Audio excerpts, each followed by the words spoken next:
નમસ્કાર ખેડૂત મિત્રો. આજે આપણે તાલુકો કવાવ, જિલ્લો અમરેલી ને ગામ દેવળકીની અંદર આ ફ્રીડમ વેરાયટીનું વાવેતર કરેલ છે. જો ખેડૂત મિત્રો, ફ્રીડમ વેરાયટી છે.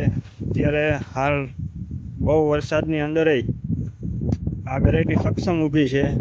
નીચે જોવો તો ફાલનો કોઈ વસ્તુ ખરતું નથી ને ફાલ અન્ય વેરાયટી કરતાં સાવ ઓછો ખરે છે. આની અંદર બીજી વેરાયટીની અંદર વધારે ખરી ગયા છે હાલના વરસાદની હિસાબે. આ જુઓ તમે કપાસ, હાલ ઝીંડવા હોતી થઈ ગયા છે. જો મોટા મોટા ઝીંડવા પણ થઈ ગયા છે. હાલ આ વેરાયટી બહુ સારી ઊભી છે અત્યારે. અને આ વેરાયટી છે મેગઝીન કંપનીની ફ્રીડમ વેરાયટી છે. જો આખો ઘેરો તમે જોઈ શકો છો, એક નંબર ઘેરો છે. આવો ઘેરો અન્ય વેરાયટીમાં હાલ છે જ નહીં, કોઈ પણ વેરાયટીની અંદર. આની કુણાઈ ગ્રીનરી એક નંબર છે.